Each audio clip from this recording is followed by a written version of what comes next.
শ্রমিক ভাই বোনদের অনেক দুঃখ আছে, কিন্তু সেই দুঃখ প্রকাশ করতে গিয়ে আপনাদের মূল জীবিকা বন্ধ হওয়ার উপক্রম হলে সেটা ঠিক হবে না। দেশের অর্থনীতি ধ্বংসপ্রাপ্ত হলে সেটা ঠিক হবে না। শ্রমিক মালিক উভয়ের পক্ষে আলোচনা করে এসব সমস্যার সমাধান আমরা অবশ্যই বের করব।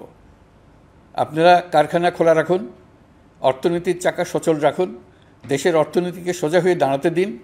আমরা আপনাদের সমস্যার স্থায়ী সমাধান বের করার জন্য সর্বশক্তি প্রয়োগ করব। মালিক পক্ষের কাছে আমাদের আবেদন, আপনারা শ্রমিকদের সঙ্গে বোঝাপড়া করুন, কারখানা সচল রাখুন, অর্থনীতির দুর্বল স্বাস্থ্যকে সবল করে তুলুন। তৈরি পোশাক, ওষুধ শিল্প, এসব এলাকায় শ্রমিক ভাই বোনেরা তাদের অভিযোগ জানানোর জন্য ক্রমাগতভাবে এই শিল্পের কার্যক্রম পরিচালনা বন্ধ রাখতে বাধ্য করছেন। এটা আমাদের অর্থনীতিতে যে নেতিবাচক প্রভাব ফেলবে সেটা মোটেই কাম্য নয়।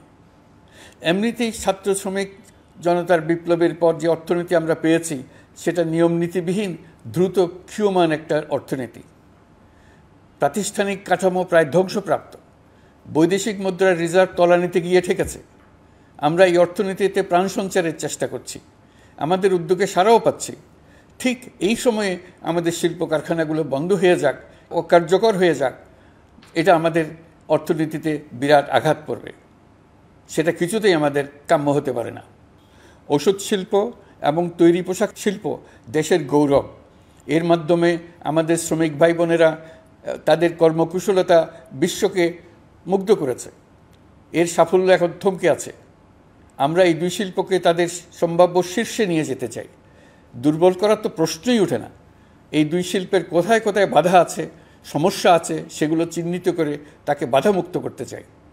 আমরা বিদেশি ক্রেতাদের একত্রিত করে তাদের সহযোগিতা চাইব, যেন বাংলাদেশের এই শিল্প দুটি বিশ্বের অন্যান্য দেশের চাইতে বেশি আস্থাযোগ্য হয়ে গড়ে উঠতে পারে।